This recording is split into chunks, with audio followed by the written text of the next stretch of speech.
Hello friends, welcome to my channel make law easy. Friends, आज हम discuss करेंगे आपका सीआरपीसी जो है,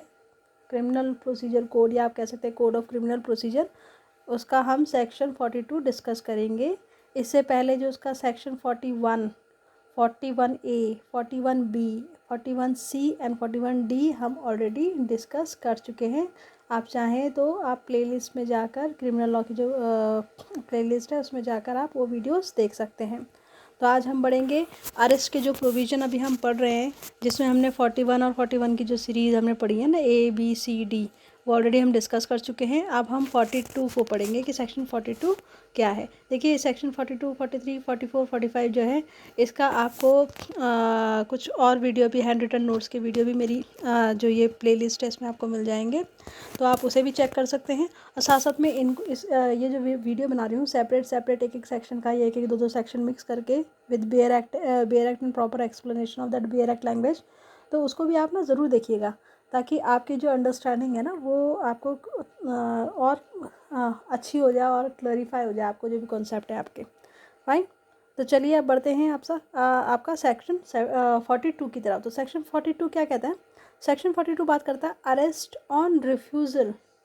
to give name and residence. मतलब अगर कोई पर्सन, ठीक है ना,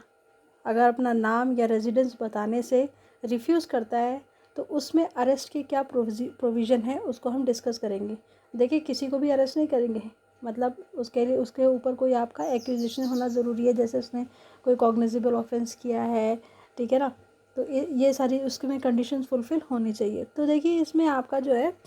इस सेक्शन के 42 के आपको कितने सब सेक्शन मिल जाएंगे? इसके आपको आई थिंक 3 सब सेक्शन है इसके, ठीक है ना। तो 3 सब सेक्शन आपको इसको मिल जाएंगे। इनको एक एक करके हम विद इसके एक्सप्लेनेशन जो है उसको हम डिस्कस करेंगे। तो ये देखिए, जो इसमें ग्रीन मार्क से, ये ग्रीन आपका इटैलिक्स में लिखा है ना, ये आपका बेयर एक्ट में इस तरीके से लिखा है।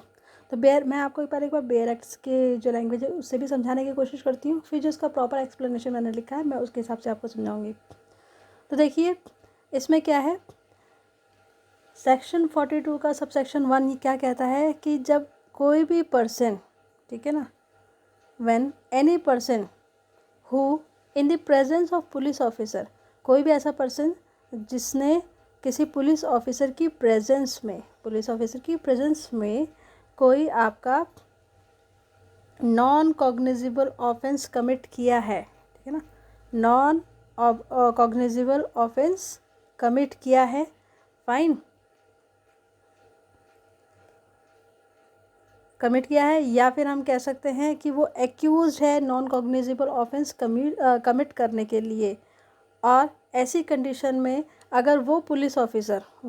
ऑफिसर डिमांड करता है ऐसे व्यक्ति से जो कि एक्यूज्ड है किसका, नॉन कॉग्निजेबल ऑफेंस का, उससे अगर डिमांड करता है कि भाई वो अपना नेम और रेजिडेंस प्रॉपर एक्यूरेट अपना नेम और रेजिडेंस बताए,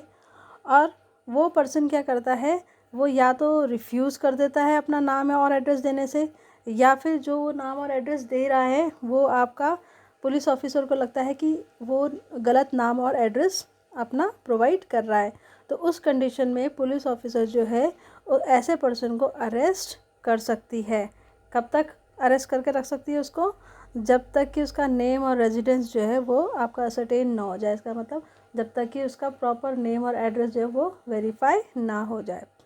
तो ये आपका सब सेक्शन 1 में आपका जो बेयर एक्ट कहता है वो, उसको मैंने आपको बताया। अब इसका एक्सप्लेनेशन जो आप अपने प्रॉपर अंडरस्टैंडिंग के लिए या एग्ज़ाम पॉइंट ऑफ व्यू से आपको जो लिखना है वो मैं आपको बता देती हूँ। देखिए, इट स्टेट्स दैट, ये जो आपका सब सेक्शन 1 है 42 का, ये क्या स्टेट करता है, any person who in the presence of police officer, मतलब कोई भी ऐसा पर्सन जिसने किसी पुलिस ऑफिसर के प्रेजेंस में कमिट किया है कोई नॉन कॉग्निजेबल ऑफेंस, या फिर जिसके अगेंस्ट रीजनेबल कंप्लेंट है, ठीक है, क्रेडिबल, या फिर आपका क्रेडिबल इंफॉर्मेशन ऑब्टेन हुई है, क्या मानने के लिए कि मतलब ये शक के आधार पर हम कह सकते हैं कि ये माना जा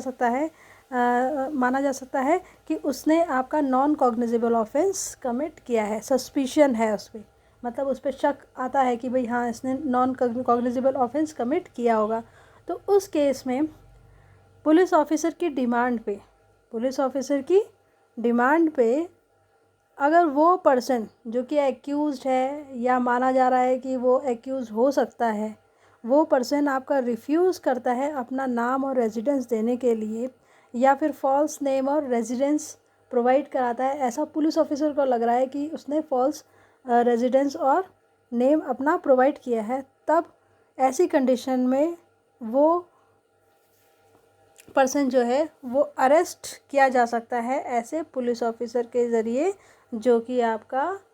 क्या है, जिसकी प्रेजेंस में वो ऑफेंस हुआ है, या हम कह सकते हैं कि जिसके पास उसकी अथॉरिटी है उसको अरेस्ट करने के लिए। फाइन। और कब तक उसको अरेस्ट करके रख सकता है, जब तक कि उसका नाम और रेजिडेंस जो है जो उसने प्रोवाइड किया है, जब तक वो वेरीफाई ना हो जाए कि ये सही है। ओके, नेक्स्ट आपका जो सबसेक्शन है, देखिए वो क्या कहता है। When the true name and residence of such person have been ascertained, जब ये बात पक्की हो जाती है, पुलिस ऑफिसर ये बात पक्की कर ले, कहीं से इंफॉर्मेशन निकाल के ले आए कि जो भी उसने नाम और रेजिडेंस उसने प्रोवाइड किया है वो सही है, तो he shall be released on his executing a bond. तो ऐसे पर्सन को पुलिस ऑफिसर की ड्यूटी बनेगी कि वो उसे रिलीज़ कर दे बॉन्ड एग्जीक्यूट करने पे, ठीक है ना, बॉन्ड एग्जीक्यूट करने पे। और ये बॉन्ड विद या विदाउट श्योरिटीज़ भी हो सकता है, ठीक है ना। तो ये बॉन्ड एग्जीक्यूट करने का क्या है, क्या इसका मतलब मकसद क्या है, to appear before a magistrate if so required. मतलब अगर मजिस्ट्रेट के सामने पेश करने की ज़रूरत हो तो वो किस बात का बॉन्ड दे रहा है कि भाई जब भी ज़रूरत होगी मैं वहाँ पर आ जाऊँगा या हाजिर हो जाऊँगा। फाइन। बट इसमें क्या है, प्रोवाइडेड दैट, क्या प्रोवाइडेड दैट है कि अगर मान लीजिए वो पर्सन जिसके अगेंस्ट कंप्लेंट है या जिसने कोई नॉन कॉग्निजेबल ऑफेंस कमिट किया है, ठीक है ना, वो पर्सन जो है, अगर वो पर्सन आपका नॉट रेजिडेंट इन इंडिया का रेजिडेंट नहीं है, तो ऐसे केस में श्योरिटी या श्योरिटीज़ जो होंगे ना वो आपके इंडियन रेजिडेंट होने ज़रूरी हैं, ठीक है ना। जो बॉन्ड में जो श्योरिटी प्रोवाइड करेगा कौन सा होना चाहिए, वो श्योरिटी आपका इंडियन रेजिडेंट होना चाहिए। भाई अगर मान लो कल के दिन वो पर्सन भाग गया, तो कम से कम श्योरिटी तो यहाँ का रहेगा, है ना, श्योरिटी तो इंडियन होगा, तो उसको बोलते नहीं, उसको फाइंड आउट करना ज़्यादा मुश्किल नहीं होएगा। अब इसका प्रॉपर एक्सप्लेनेशन क्या है, it states that as soon as the true name and residence of such person have been ascertain, he should be released on his executing a bond with or without sureties to appear before a magistrate if so required। तो ये कहते हैं कि जितना जल्दी से जल्दी उसका जो बोलते हैं जो उसने नाम और रेजिडेंट प्रोवाइड किया ना ऐसे पर्सन ने, वो आपका वेरीफाई हो जाता है, ठीक है ना, वेरीफाई हो जाता है, तो उसे पुलिस ऑफिसर की ड्यूटी बनेगी कि वो ऐसे पर्सन को फिर तुरंत रिलीज़ करे। किस बेस पे, बॉन्ड एग्जीक्यूट करने के बाद ही रिलीज़ करे, है ना। और ये जो बॉन्ड एग्जीक्यूट करेगा ये विद या विदाउट श्योरिटीज़ हो सकता है। और ये बॉन्ड किसके रिगार्डिंग होगा, to appear before a magistrate if so required, कि जब भी मैजिस्ट्रेट के सामने पेश होने की ज़रूरत होगी, ठीक है ना, हाजिर होना पड़ेगा, तो वो आपका अपेयर हो जाएगा। ये बॉन्ड में आपको वो मेंशन करके देगा। The person so arrested shall not be detain longer than may be necessary for that purpose. तो इसके अगर शॉर्ट में हम कहें कि किसी भी पर्सन को जिसको अरेस्ट किया गया है उसको कोई लंबे टाइम के लिए, मतलब जितना नेसेसरी है ना उतने टाइम के लिए डिटेन किया जा सकता है, ज़्यादा लंबे टाइम के लिए उसको डिटेन नहीं किया जा सकता है। प्रोवाइडेड दैट, ये मैंने आपको बताया था कि अगर वो पर्सन जो कि एक्यूज है वो इंडिया का रेजिडेंट नहीं है, तो उस केस में जो बॉन्ड होगा ना, bond shall be secured by, bond जो है उसमें आपका श्योरिटी या श्योरिटीज़ जो हैं वो आपके इंडियन रेजिडेंट होने चाहिए। अब हम बात कर लेते हैं सबसेक्शन आपका सबसेक्शन 3 की। सबसेक्शन 3 क्या कहता है आपका, should the true name and resident of such person not be ascertain with in 24 hours from the time of arrest. ये कहता है कि अगर मान लीजिए कि उस पर्सन का जिसको अरेस्ट किया गया है उसका ट्रू नाम और रेजिडेंट जो है वो 24 घंटे के अंदर, मतलब उसके अरेस्ट के 24 घंटे के अंदर अगर वो आपका वेरीफाई नहीं हो पाता है, कुछ क्लैरिफिकेशन नहीं मिल पाती है, तो उस केस में एक तो ये बात हो गई कि अगर उसका जो सही नाम और रेजिडेंस जो है वो उसकी अरेस्ट के 24 आवर्स के अंदर अगर वेरीफाई नहीं हो पाता है, या फिर और लिखा ना, या should he fail to execute, या वो बॉन्ड एग्जीक्यूट करने में फेल हो जाता है, या सफिशिएंट सिक्योरिटीज़ जो है, सॉरी सिक्योरिटीज़ नहीं, श्योरिटीज़, ठीक है ना, जो बोलते नहीं आपके वो देते हैं गारंटर, एक तरीके से बैंक में गारंटर लगते हैं ना, यहाँ पर बॉन्ड के लिए आपका श्योरिटी लगते हैं, ठीक है ना। तो ये आपका क्या है, सफिशिएंट श्योरिटीज़ जो हैं वो प्रोवाइड करने में आपका क्या हो जाता है, वो प्रोवाइड करने में फेल हो जाता है। तो इन सारी कंडीशन में क्या होगा, he shall forthwith be forwarded to the nearest magistrate having jurisdiction। तो उस केस में उसको इमीडिएटली, ठीक है ना, इमीडिएटली या जितना जल्दी हो सके जो नियरेस्ट मजिस्ट्रेट होगा, मतलब जो जिसके जुरिडिक्शन में वो आपका पर्सन आता होगा, या बोलते नहीं एरिया जहाँ पर कोई आपका क्राइम हुआ है आता है, तो उसके पास में उसे ले जाया जाएगा। अब इसका प्रॉपर एक्सप्लेनेशन क्या है, it states that if the true name and residence of a such person are to be ascertained,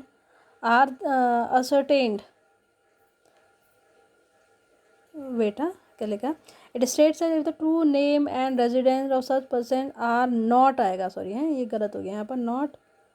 sorry the नहीं है ये, नॉट है, क्या है, not ascertain with in 24 hours of arrest, कि अगर मान लीजिए उस पर्सन का नाम और रेजिडेंस जो है वो 24 घंटे, उसके अरेस्ट के 24 घंटे के अंदर आपका वेरीफाई नहीं हो पाता है, या फिर वो आपका बॉन्ड एग्जीक्यूट करने में फ़ेल हो जाता है, या वो आपका सफिशिएंट श्योरिटी या श्योरिटी जो है वो फर्निश करने में आपका क्या होता है, वो फेल हो जाता है। तो इन सारी कंडीशंस में क्या होगा, इन सारी कंडीशन में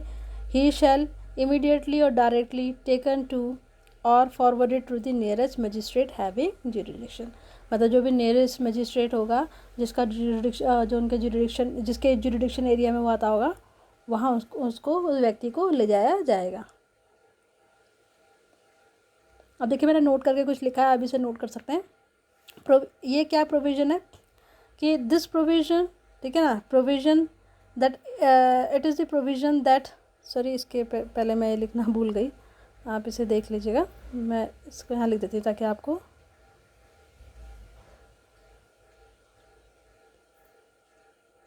ठीक है, it is a provision that empowers the police to arrest a person who commits और is accuse of committing a non cognizable offence. मतलब ये कहता है कि ये प्रोविज़न पुलिस ऑफिसर जो है उनको एम्पावर करता है किसी ऐसे पर्सन को अरेस्ट करने के लिए जो कि जिसने कि नॉन कॉग्निजेबल ऑफेंस कमिट किया है या एक्यूज है नॉन कॉग्निजेबल ऑफेंस कमिट करने के लिए, बट किस कंडीशन पे, कि अगर वो रिफ्यूज़ करता है, ऐसा पर्सन रिफ्यूज़ करता है अपना नाम और एड्रेस देने में, या फिर गलत नाम और एड्रेस देता है तब, ठीक है। Then a non cognizable offence basically होता है कि आपको पता है, देखो कॉग्निजेबल ऑफेंस जो है वो सीरियस नेचर का होगा, नॉन कॉग्निजेबल ऑफेंस जो होते हैं जनरली बेलेबल नेचर के होते हैं, ठीक है। तो आपका नॉन कॉग्निजेबल ऑफेंस क्या होते हैं, offence for which the police can not arrest a person without a warrant from a magistrate, मतलब नॉन कॉग्निजेबल ऑफेंस के लिए बिना वारंट के अरेस्ट नहीं किया जा सकता, और जबकि कॉग्निजेबल ऑफेंस होते हैं ना उनके लिए बिना वारंट के अरेस्ट किया जा सकता है। कुछ एग्जांपल्स नॉन कॉग्निजेबल ऑफेंस के हैं आपके, जैसे पब्लिक न्यूसेंस हो गया, डिफेमेशन, चीटिंग एक्सेट्रा जो है ना, ये सारे आपके किसके एग्जांपल हैं, ये सारे आपके एग्जांपल होंगे किस चीज़ के, नॉन कॉग्निजेबल ऑफेंस की। तो फ्रेंड्स ये हमारा टॉपिक, या हम कह सकते हैं सेक्शन 42 जो है, मैंने कोशिश की है आपको अच्छे से समझाने की, हो सकता है थोड़ी कमी रह गई हो, तो उसके लिए I am really very sorry. आपको अगर वीडियो पसंद आता है, आपको हेल्प मिलती है इससे, तो प्लीज़ ज़्यादा से ज़्यादा लोगों के बीच में से शेयर, सब्सक्राइब और लाइक ज़रूर करें। तो चलिए फिर मिलते हैं नेक्स्ट वीडियो में, टिल देन बाय बाय।